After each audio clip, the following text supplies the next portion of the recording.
Good evening, ladies and gentlemen. We're going to use a microphone because we're recording this for our new commercial website.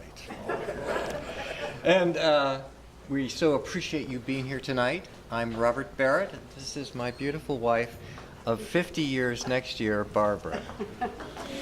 And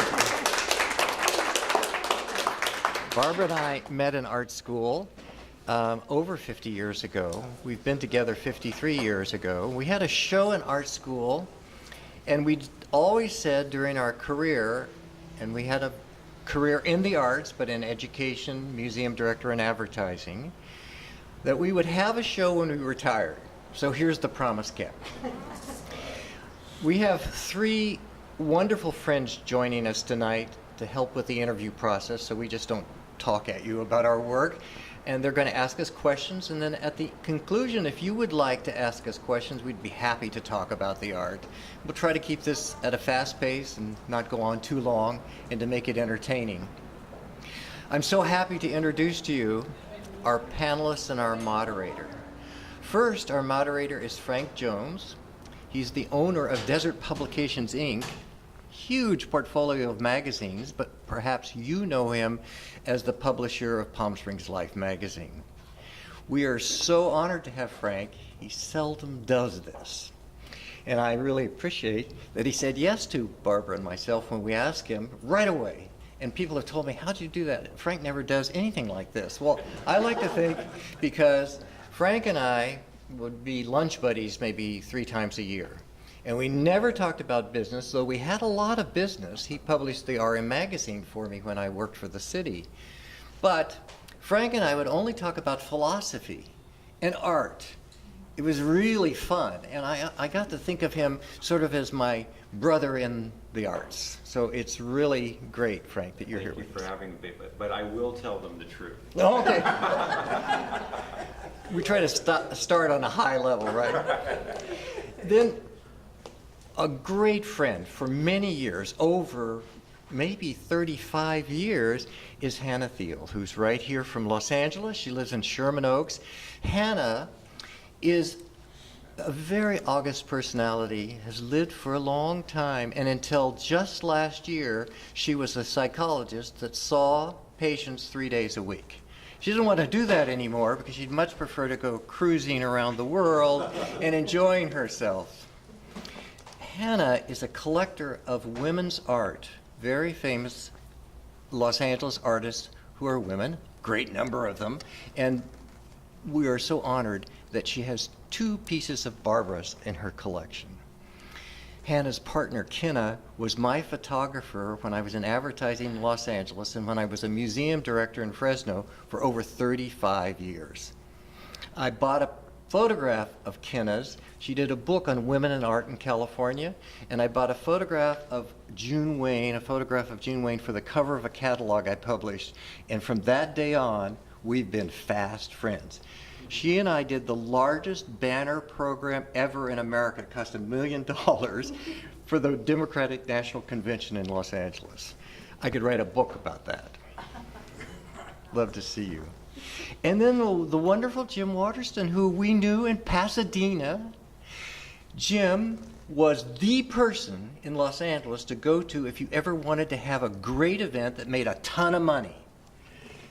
So we met him at events because at my work in Los Angeles I had to go to events, and Jim would put on these terrific parties and everybody would want to go to them, and we became friends there. George, his partner, was on a film crew that made a commercial that I made for the Asian market when I was marketing Los Angeles. Jim and George have had their homes on the cover of Rizzoli's publication about San Miguel de Allende, in the New York Times about their garden in Pasadena. They have exquisite taste, and we are so happy to say that we have a work each in their collection. Jim and George are dear friends as well. We try to go to lunch once a week together. Yes, we do. Right? My pleasure. We also are in a book club together that comprises just the 3 of us. And George is the referee. And we read the most wonderful books, right? Yes. Lincoln and the Bardo? Lincoln and the Bardo. Oh my God, Lincoln and the Bardo. You'll laugh, you'll love it. Fantastic. And then about the gay cowboys. But I know, we can't, what's the name of the? Sebastian Barry. Sebastian Barry wrote an amazing book about America. I can't tell you, you have to read it, but nobody can remember the title. It is the most lyrical book about the Indian Wars and the Civil War. It's a savage book, told in this lilting Irish way. It's so charming and beautiful, but it'll just break your heart, make you laugh. It's a great book. So with that, Frank has agreed to be the moderator of this evening, if you can possibly imagine moderating the four of us. And he's sitting way over there. We're going to use the microphone so it gets recorded. And here's Frank Jones. Okay.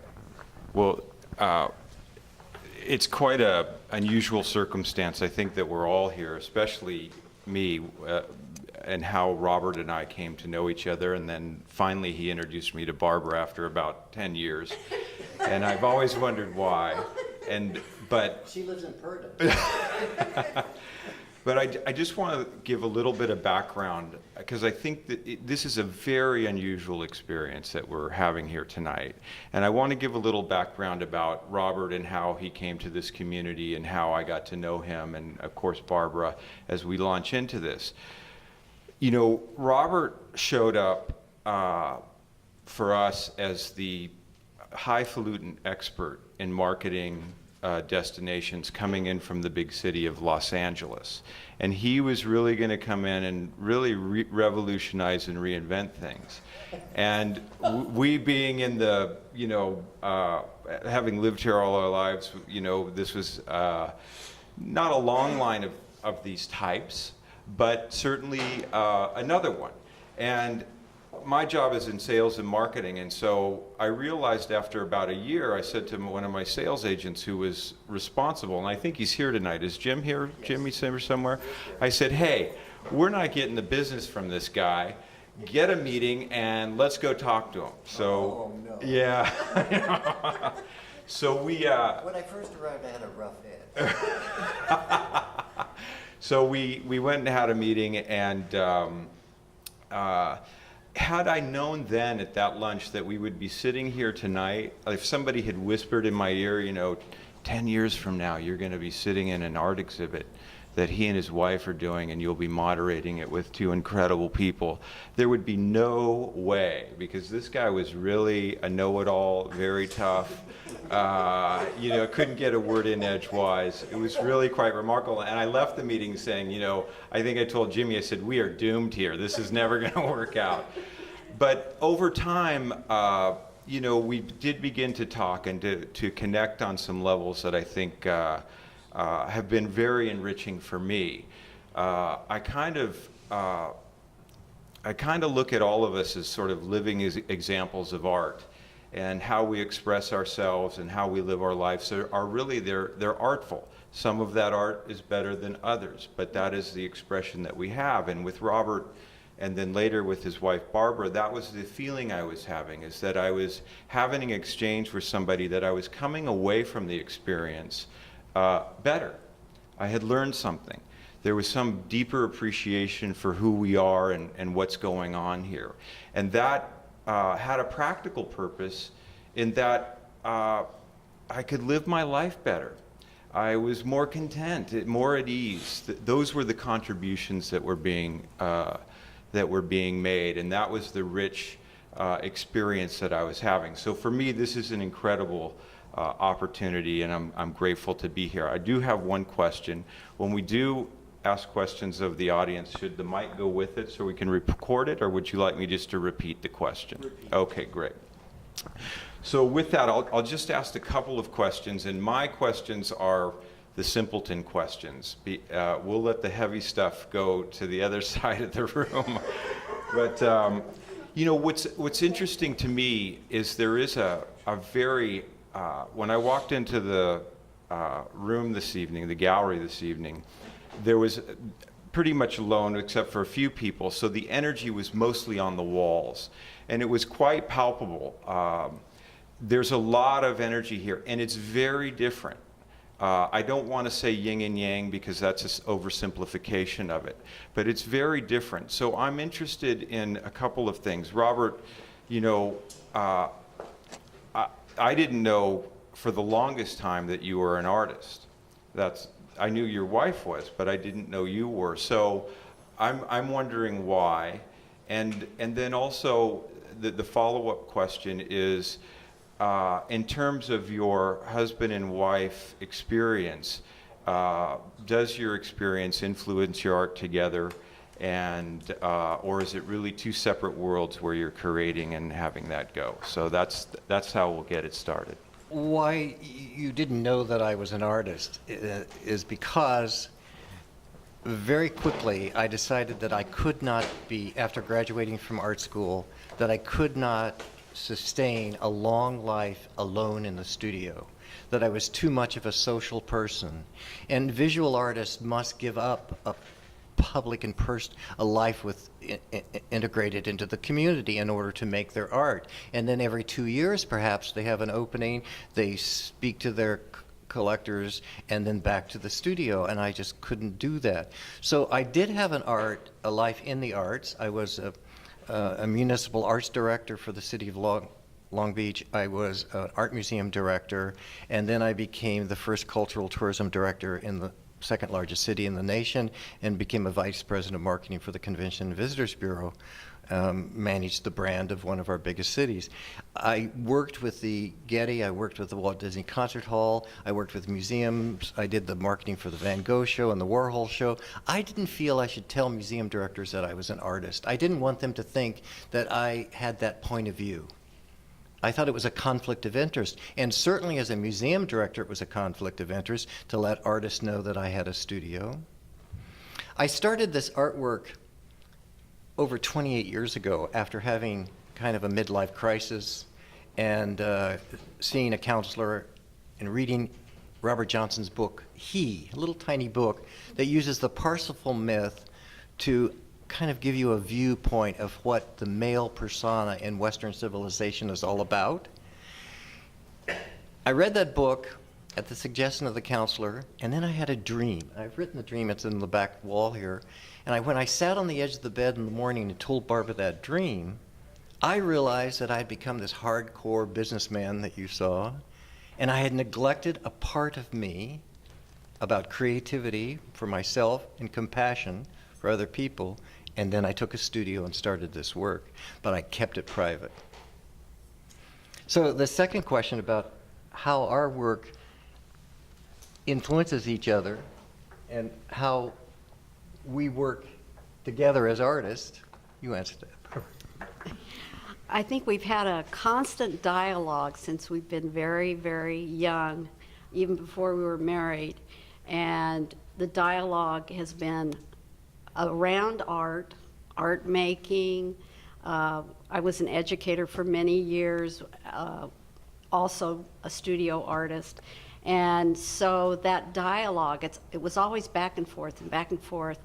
And then also we both did community work, lots of community work, both in the arts, but we were in Peace Corps, and we always looked at it, I think, as a visual experience.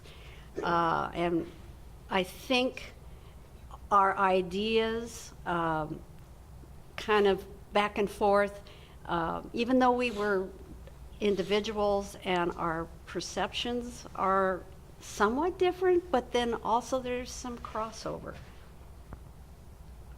Definitely, I think there is. And I think that recently our work has sort of influenced each other. Certainly I feel that Barbara's work influenced. Barbara makes art like Picasso, flows out of her. I make art like some kind of awful Greek myth where I'm dragging a boulder up a mountain with a chain. I can't make art easily. I think about everything for years. 28 years to make 7 paintings? Really, that's ridiculous, right? Well, since I spent time writing this little greeting, I want to do that first. Good. Okay, and I want to say good evening to everybody and welcome all of you. It's so nice to see so many people here and friends of ours as well. I'm Hanna Field. I'm a longtime friend of Barbara's, Robert's as well, but our friendship has grown and developed through the years, and I know it's been a significant factor in my life and my partner Kenna's life as well. Visiting Barbara and Robert's home so many times, we watched Barbara's painting start as a small piece and develop larger and larger, so that we really began to see the women predominantly in her work, which being a woman who stands out for all that women represent, her work really moves me and encouraged me to buy 2 of Barbara's paintings, which I love. And the goddess hangs in my bedroom, and I look at it every morning, even getting me out of bed when I don't feel I want to get out of bed. So I wanted to say all of that, and I want to ask Barbara a few of my questions, and so that you get a better understanding of her, not only as an artist, but as a person. So are you ready? I can say it. Okay. We know you were born in California. Just mention briefly where and a little background of your family. I was born on an oil lease, which sounds kind of odd, way out near, if any of you have gone on the 5 freeway, near Harris Ranch Restaurant and Hotel. And it looked very much like here. And the weather was very much like here. And the dust was very much like here. And my brother and I, my brother was 6 years older than I was. And I was 1 when my older sister, older than my brother, passed away suddenly. And so my brother and I were the 2 children left at home out of a large family.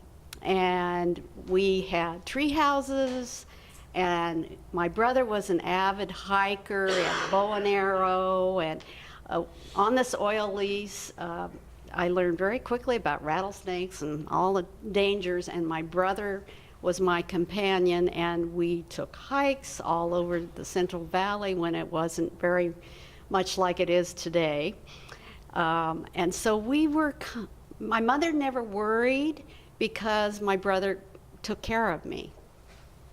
And then we moved into a little tiny town called Coalinga that fell down in an earthquake.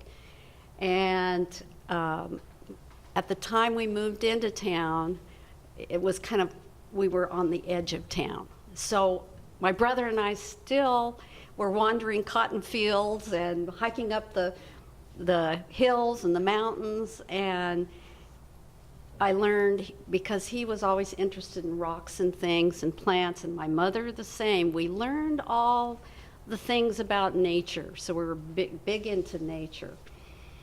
I didn't really take art classes in school in a formal way, but I always drew. The first thing I remember when I was about 5, I wanted a box of 64 colors. And I loved coloring books, but I'd always add things to it. And my favorite thing to do was to draw a picture of a desert with a skull and a horse, because I was big into cowboy movies. So I was kind of a tomboy. And it wasn't until I was in high school, I had teachers that did a little bit of art in school. We had a music teacher, but we didn't have an art teacher. And I had a 5th grade teacher who saw that I had some talent, I guess, compared to the other kids, and so he made me the art teacher, which was interesting. And I was very shy, so it helped me a lot to not be so shy. And then when I was in high school, I decided, I think I'll take an art class. And I found that I really enjoyed having a teacher. I took also a mail-away class, if you kind of remember in the back of comic books and stuff that say, take drawing lessons. Well, I signed up for that, and so I would get my little drawing back with a piece of tracing paper on it from the instructor. And I began to win awards. And then all of a sudden, when I was about 15 and a half, I was hired by the local J.C. Penney store to be the person that did the advertising for the store and the windows. And then I started doing windows, at Christmas time. And so anything that had to do with art, I tried to do. I went away my first year of college not thinking I was going to really study art. I went back east, and I had a wonderful time, but it wasn't the right place. But I did get to go to New York City, and I got to go to the Metropolitan, and I got to get out of that small town. And by the end of the year, I had decided to transfer to art school, where I met this guy. I wanted you to talk about the role that women play in your artwork, because women are so dominant. There must be reasons for it. I think at my age now, and Robert and I have talked about this over the years, but it's become very, very apparent to me. The women in my family. My brother was the only boy, so there were lots of women, but my grandmother worked, and my mother was a latchkey child. This is a long time ago. And my mother started a cottage industry. She was very talented in so many areas. She was a dressmaker. She made beautiful wedding cakes.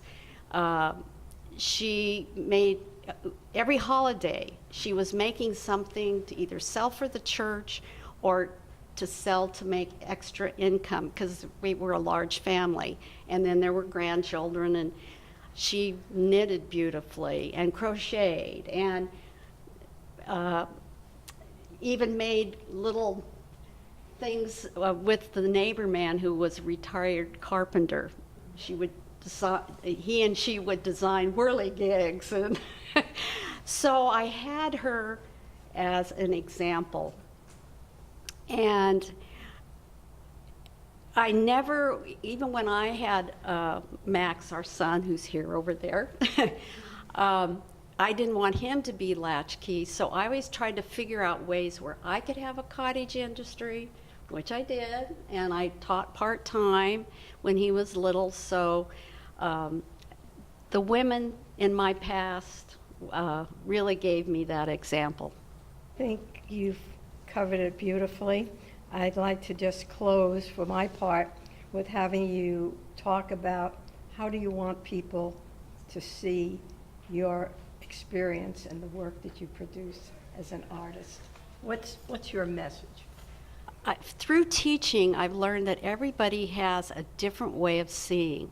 Some of us are colorblind, some of us are old.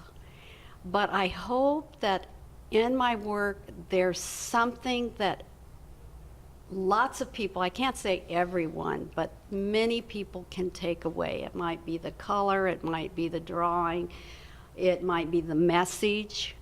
And I do want to have a positive takeaway.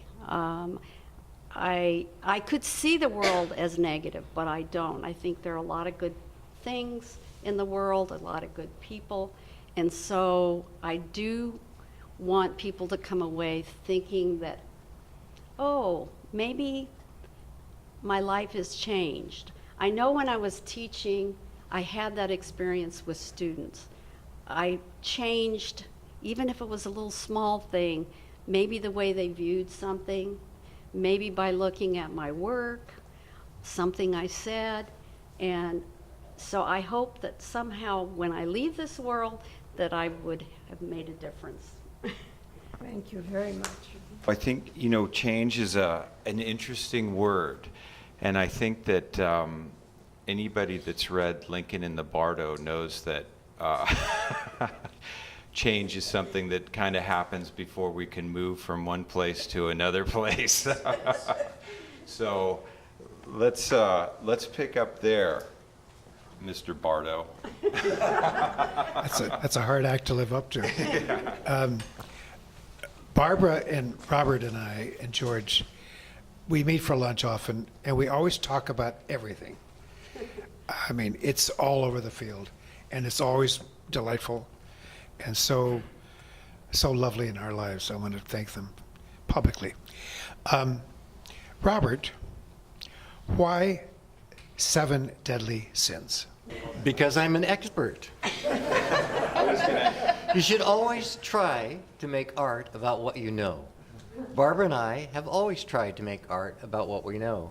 In fact, our very favorite teachers, Arthur Okamura and Robert Bechtel, both renowned in the Bay Area. Bechtel has a piece at the Palm Springs Art Museum as well, told us as young people, perplexed about how to make art, that we should make art about what we know. So Barbara started drawing the lousy bathroom of our apartment and the strange kitchen and the little bedroom that we had, and she made fantastic art.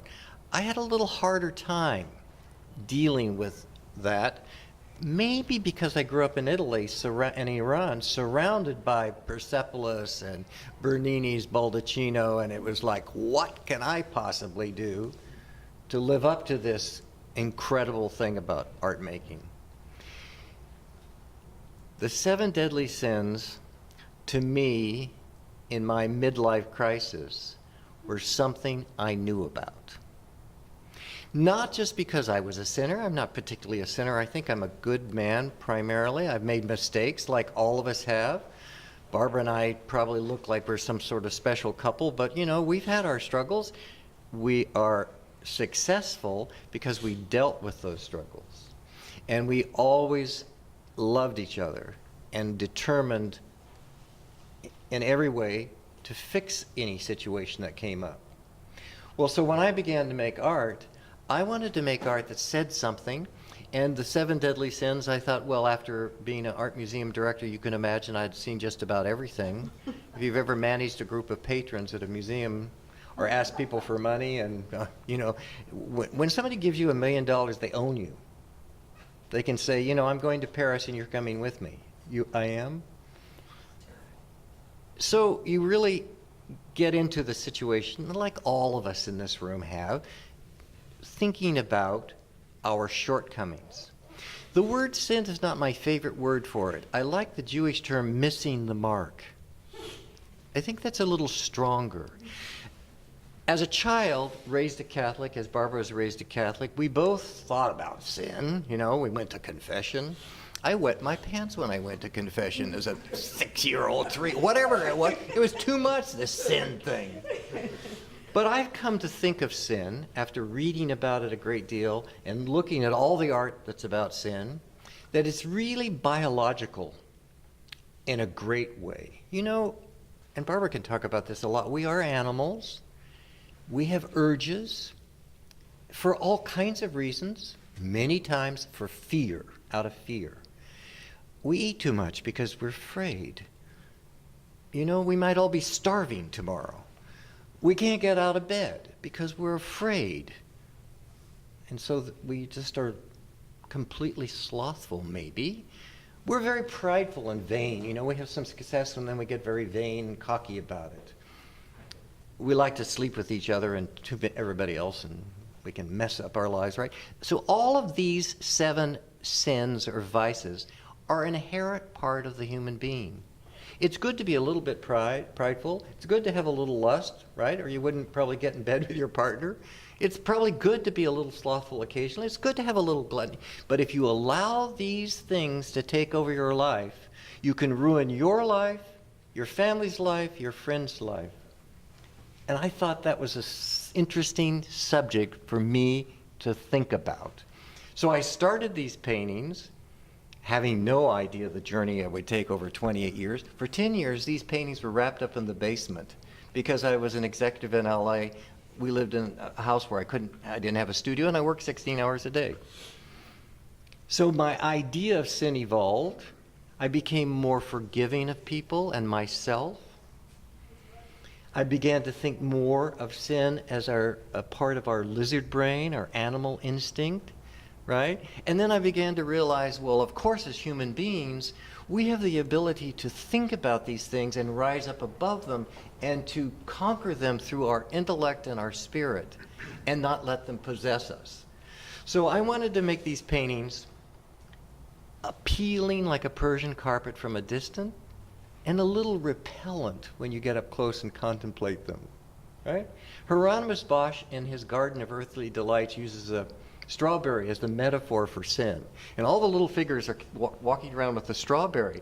And the idea is that you eat one, and then you can't quite remember what it was like, so you eat another, and then you eat another, kind of like lust, right? Or gluttony, or sloth. You know, I'll just stay in bed for another day. Right? Or aren't I so handsome, and I'm so smart, and I'm so successful, and everybody should just love me, right? I've been almost there in my life. You remember me like that a little bit, right? And that's when Frank first met me. I was too goddamn good for anybody, right? I knew everything. That's a good way of putting it. And you know, I was here in the desert, and I was from LA, and I was prideful. I was prideful, right? You were. At the end of my time working with Frank, I had lost that because I was thinking about it a lot more. I was an old man, and it was time to get over all of that. But all of these paintings have to do with my musing about this challenge that we all have as human beings, and how to express it as a painting, you know, that's one other matter and another story as well. Which of the sins is the deadliest? In my life, for me, it was lust. And that's why the little goat has a crown. He's the prince of sins for me, I'm ashamed to say. However, I think that slothfulness can be very, very deadly. And it can hold you in a grip. And you can't possibly find your way out of it. And it takes a huge amount of effort to get over just sitting around or not doing anything or complaining about the whole world and trying to just be passive in this life and not to make a contribution and try to make a difference. So if you take a little effort to do anything, not make art necessarily, but read and share the learning, or get involved in politics and try to make a difference, or be a teacher, or help somebody, or love somebody, anything, you can find a way out of slothfulness. So there's a famous saying that art is the axe that breaks the frozen sea within us. And that's why under slothfulness I have an axe on the floor. It doesn't break easily with the axe. You have to whack that ice a lot in order to get over your slothfulness and open up all the world of art that can make a huge contribution to you. I think that religion or philosophy or art can tell you all the answers if you want, but you have to work at it. It just doesn't come to you. Talking about sloth. What am I going to do with that axe? That's what I want to know. I feel uncomfortable here. You can keep the axe in the garage and bring it out just during Lent. Oh, when your visit, that's right. You talk about consequences of choice. Do you not? By the way, I wanted to say, you can understand why having lunch with the Barretts is very interesting. We get off on all kinds of tangents, and it's always wonderful. So, consequences of choices, my friend. At first in my life, as a young man, I didn't know I had a lot of choice. I sort of was on a river of life, and it took me into Peace Corps and into marriage and into fatherhood and into jobs. But as I got older, a lot older, and Frank talked about it a little bit, I began to realize that I have a lot of choice. And I can have the choice to be focused on the moment, or to always be thinking about something else that I might attain or might not attain. And when I began to make the choice to be focused in the moment and work at it in a lot of different ways, some like yoga, some through exercise, swimming, talking with Barbara, focusing on what she's saying to me, paying attention to all the little marks in my painting, I was more aware of the fact that choice is something that I can direct, and it doesn't necessarily direct me. I chose to be a nicer person after I left Los Angeles. And I was in a job that was like a television movie. You know, the president of the company, I was a vice president. My boss would tell me, you know, I don't want to go to that meeting overseas on Wednesday, you go. What? You know, it was Tuesday. And I'd have to fly somewhere to go to a 1-hour meeting and come back. It was exhausting. But when I got here, and I was more in control of my life, and I was working with Frank's team, I chose not to be so abrupt, to be kinder, to thank people, to tell them how much I appreciated them. And you know what? They thought I was a nice guy. I was filling my heart with love. Dried up old wheezing thing that it was. That was my choice. I'm sorry it took me so long to do it. And I'm sure Barbara a lot of times was just wondering, well, when will that happen? But we can choose to be good, to be kind, to be loving, to be, right, not a misogynist, not a whatever, all the stuff that we see in the world. I'm stunned that grown-up people act like that now. Maybe I was acting like that at one time. I choose not to do it anymore. I have to say, I haven't asked you a question, Barbara. I'm curious about when you do a theme. I'm talking about the masks on the wall right in front of me. How do you pick a theme, and what do the masks mean, for instance? Okay, well, usually the themes, I have an idea, and I'm always working ahead, and they kind of flow into the next thing. And the mask kind of came along with the drawings of women, and I had a Venetian mask on the wall. And I was working as a teacher at Alamany, which is in San Fernando Valley. And I had many students who were coming, they were either immigrants or their parents both worked, and I was dealing with young men in my class coming up and saying, Mrs. Barrett, can you show me how to sew the holes in my clothes? And, you know, so I thought about all the first one was this one down at the end. I had a student who was harassed by a substitute teacher, and so I thought about this, and that somehow that mask on the wall, because you would have never known that this substitute teacher, he wore the mask of innocence and propriety, and it turned out he was doing a lot of bad things. And so it started me thinking about other opposites, about all the food we have in America, and yet we have people starving. And I chose in the kind of ovals the opposite from famous pieces in art history. So you have a cornucopia or abundance of food, and the lacoon was about someone who was sentenced to starvation, and he ate his children. So each one of these, it just kept growing. So I would just do one theme, and I would jot down in my notebook the next one, and then start the little images in a little sketchbook.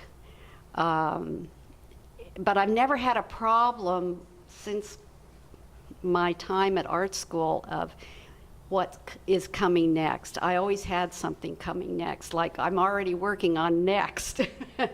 And it just kind of flows. And I always like to do the theme because I try to work it until all of a sudden I've said everything I can possibly Do you know say. what's next? Mm-hmm. You do? Yeah, I've already started it. Can I tell us? The next, I took this class a number of years ago, and it was at the university, and it was about how we are part of the animal world and we have forgotten. And we do this with our animals. We put human things on our animals. So I decided I wanted to do it opposite and put us doing the same, imitating what the animals are doing.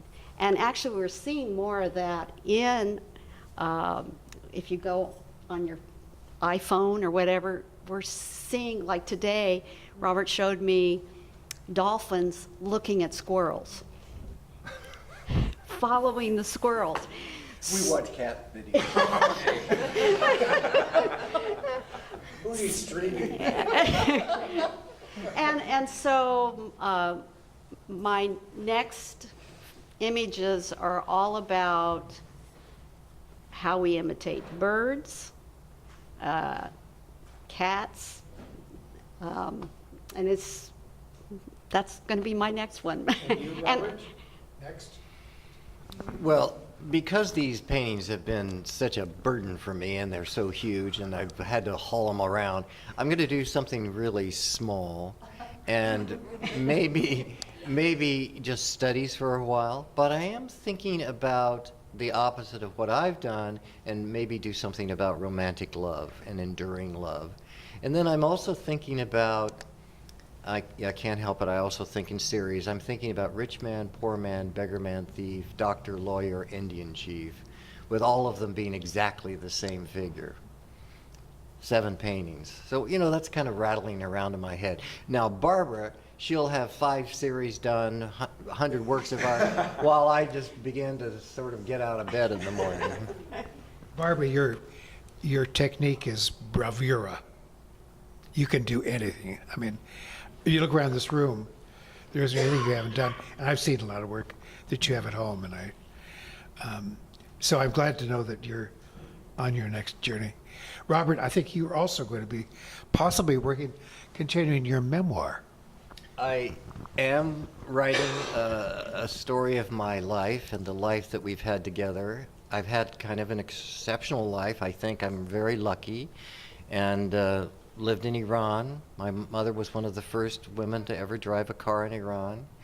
Great big Buick. I went to high school in Rome during La Dolce Vita, which was an incredible time. All the kids in my school, their parents were making Cleopatra for 3 years. When we did a prom, it was either Rome or Egypt. We just pick up the phone and order Egypt, and it would arrive. Rome or Egypt? Well, maybe we did Egypt. Maybe we should do Rome and Egypt or something. And then I went to art school, and we were in the Peace Corps, and we've had a lot of wonderful and difficult experiences. And I'm writing them not for publication, just because I want to put the words on paper. And to be frank, it's sort of a tribute to my wonderful mother and father, and Barbara's mother and father, and the life they gave us and the wonderful life that we've had together. Do you, when you decide that you want the woman to be a dominating figure, such as the goddess, is that the way you see women are in our society? That they play a role that a lot of people don't recognize? Yes, and I think the woman is a hero. It's not that I don't think men are heroes, but I think women are heroes too, in their way. They do so many things that make our life wonderful, and so it's a way of my saying, stop and look, pay attention. You know, they might be quiet, they might be homemakers, they might be, you know, a secretary, but they have an important role in our life. And it's my way of recognizing them. I think that men are flawed and vainglorious creatures. And women are, when they get the bit in their mouth and they're mature, are very, very strong and wise before men. It takes a long time for men to become wise. And for men to become wise, they have to find the female inside of them and nurture that creative and nurturing aspect of them. Women can open or close the door to the male aspects of themselves and get along just fine. If women open the door to the male aspects of themselves, they can become extraordinarily successful in the world, but not necessarily any greater as a person. So I believe, it's my thinking, that women are much stronger and much deeper in their knowledge about the truth about life, the real fact of life. And so I'm going to share with you my craziest concept is I think that birth, menstruation, gives women a knowledge about the real fact of life that many men never, ever understand. Only if they have a kidney stone. Well, yeah, I don't know. Robert, I'm glad this is all being recorded. I'm sure you agree with me. Well, I think I do, but listening to you, I'm really taken back. I think it sounds wonderful. I think you're impressing everybody in the audience. I'm getting all these nodding, smiling faces that mean a lot. And again, I want to thank all of you for coming on behalf of the Barretts and behalf of both of us here. And hope you've enjoyed it. I have a zillion questions, but I think we can open it up for a few minutes. This is for Barbara, and the role of the snake in your pictures, Barbara, and also not just women, but goddesses. Why? Because I grew up with snakes. And I learned... Peace Corps. No, out in Yeah, but Peace Corps. Peace Corps too. We were in Africa, but in Caliola, we were always killing rattlesnakes, and my mother would open her sewing drawer, and a snake would come out, and I learned snakes and could be harmful. We didn't harm them unless it was necessary. It's also a symbol in lots of art of course, the devil, demon, bad angel, lots of things. And there are lots of people who fear them. So a lot of times I put them in, like with the mother goddess, everything is quiet and serene. And if you notice, the snake is over in the corner, but it's directed towards the child.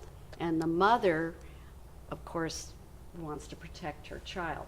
So the threat of something for your child is the snake. And it just represents the things that we fear for our child. The goddesses, I got very interested in, well, I've always liked history and I've liked myth. And I was listening to a series on tape at one time. Some of you may know this, Women Who Run with the Wolves. And that kind of was the beginning of thinking about making a series on goddesses. Up to that point, I had been doing lots of things, rocks and lots of wildlife. But that, and then I pushed into a series called the Feather Series, or the series on the cycle of life, and it was eggs, feathers, birds, because I have an affinity for birds as a symbol for spirituality. But that Women Who Run with the Wolves was really the tipping point for the goddess. And I have tons of books on them. And I always do lots of reading and research before I decided which one I would choose and the roles that women play. Well, we have to tell a snake story from Peace Corps. Because in Peace Corps, there are three things that in Africa that Peace Corps talk about. One is snakes, if they're teachers. A second one is their principal. And the third one is the state of their bowel movement. Well, snakes. We had snakes. We tried to dig a well. We lived on top of a hill. We were young, stupid. We commissioned a well, and it went way deep, and we had to stop and never found water. And one day, the neighbor children and I took the corrugated piece of metal off the hole that was there and looked down in the hole, and it was filled with snakes. Ugh. And so, but kids, we dropped rocks down there. Yeah, I wouldn't kill a snake today, maybe, but we dropped rocks, and then pretty soon we could no longer see the snakes because they'd fall in that hole and hide under the rocks. But we had a lot of snake stories. We had snakes come in the house. If I said, "Barbara, bring me a shovel," in some kind of voice, it was in my hand like she was a surgical nurse. I knew. So yeah. This is for Robert. I'm not saying I agree or I disagree, but I'm curious, why did you say that men, it takes them a long time to get mature? Particularly, I don't want to get into what's going on now, but Good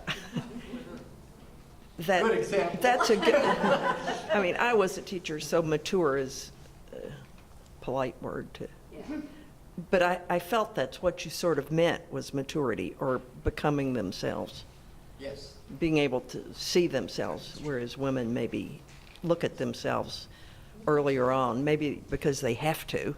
Well, my personal experience of living with Barbara and her steadiness and her calm always inspired me when I would feel inside of myself completely confused and unknowing of what to do, and Barbara was always very calm and steady. That was a good example.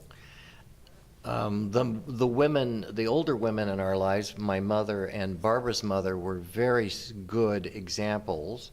Though my father was a steady man, but he was never as confident as my mother. You might think so if you met him, but my mother was a very confident, very steady person. So I observed women as a young person I don't know if it's special, but then I began to realize that, especially when I was an art museum director, that the patrons on the board and the board members who were women were really understanding what the mission was and the educational mission. And the men were really interested in getting their name on the wall. The status. And you know, most people think it's the women that want to go to the party and decorate the table. I always used to flip that over, and I'd make the men in charge of the big annual event and put the woman in charge of finance, and we'd get along just fine. And then talking to the older women on the board at the museum, I began to realize how deeply interested they were in issues of education, issues of equality of all the people that lived around the museum and the people that would visit the museum. And I was dedicated to that, and they could see that I was, but I wasn't coming at it from the same deep place that they were until I finally grew up a lot. So I just think, and then my reading, a lot of reading about people and just literature, you know. You read Thomas Harding, the man's always kind of the cock of the walk and the woman's suffering terribly and saves the day. It just seems to me that women, as I said before, learn the real fact of life. To me, the real fact of life is death, not sex. And the women know the truth about it long before men do. It's interesting. So you have an axe, right? and if I understand what you were saying earlier, and I think you posed a really interesting question in terms of maturity seems like an issue of change, and you use the axe as a tool for change. If I understood what you were saying, perhaps I misunderstood. So I'm kind of wondering what your axe is, because in my experience of you, you're one of those people that in 10 years has changed a lot. I mean, literally 180 degrees. So you're an example that, you know, and I know it doesn't come easy. You know, choice is one thing, change is another. So I'm just curious what your axe is. I think an axe is a metaphor for the process or the effort that it takes to break the ice that surrounds our hearts or whatever. And it just takes a lot of work. And you know, when you pick up a shovel or you pick up an axe, you're going to chop that wood. It's a lot of work. It's hard, right, to cut a tree down with an axe. And it's hard to break through the ice with an axe. And it's hard to get your head around all the issues of being a grown-up man or a partner or whatever. It just takes a big effort to do it. So for me, it's a tool. And then it's also a dangerous tool. You know, you can hurt yourself. And you can hurt yourself trying to change. And you can hurt other people while you're addressing the issue of change. And I hate to think that maybe at one time I hurt some people. I always tried to be kind. I did have in me a kind heart. Might have been wrapped up in stainless steel. But I think, you know, like kindness is maturity, right? I mean, that's the maturity that I've seen over 10 years. If I was to measure your maturity in terms of change, it would be kindness. I think that's what my experience has been. I like to be generous in my kindness if I can. And so I like to tell people how much I appreciate them if I can, if they will allow me to.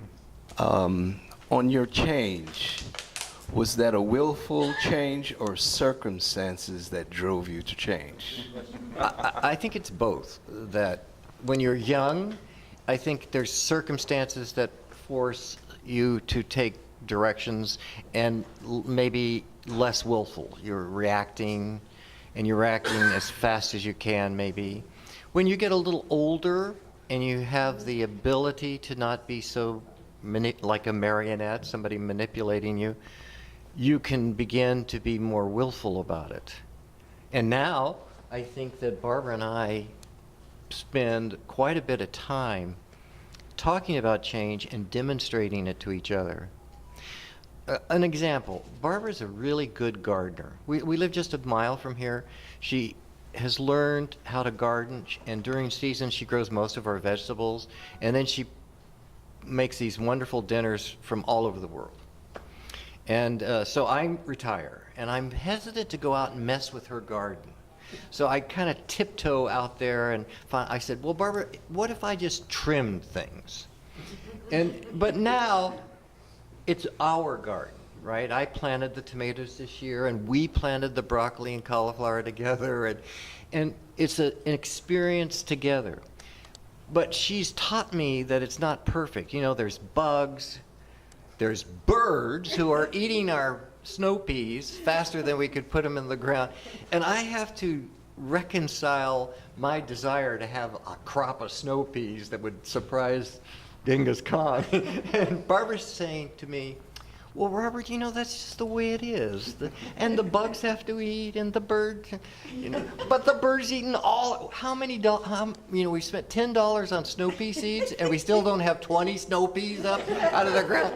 You know, I get up at 5 o'clock in the morning. There's these little brown birds, 2 of them, that come in the garden before the sun comes up. They're just out there so quiet, and they're eating these seeds, right? So I'm out there like with the cats, trying. So I have to address this desire to be perfect, and Barbara telling me, it's just the garden. We're just here together in the garden, and the birds and the insects are part of it. And I'm just taking that all in and thinking, well, that's right. And why am I got this acid drip over snow peas, right? And just relax and get with the reality of it. When I was younger, I didn't have time to think that way. Some, but not much. What a great evening. Thank you all for coming. And are you going to be sticking around for a little bit to chit chat, or are you getting out of here? We're happy to talk to everyone. Okay, great. Great. I have to say Yep. that Barney Miller is here, and he built this gallery for us. And thank God for Barney. And also, if you would like to see Barbara's artwork, our son Max has made this. Max is right there. And he's made this wonderful website, Barbara Barrett. Here's the catch. It's barbarabarrett.org. And you can see that her work has really evolved over 50 years. Really. Her biggest collector were John and Carol Harris. They bought over 50 drawings of cattle that Barbara did. Not drawings, portraits. Stanford-trained cowboys would come out, take her out into the middle of 200,000 cows and say, that one, number 6403. And some of them are in restaurants in Japan that serve Kobe beef, because guess what? American beef in 707s fly on the hoof to Japan, where it becomes Kobe beef for 6 months before they become something on a plate. So, yeah, with that little story, Barbara, are we done? We're done. Thank you so much.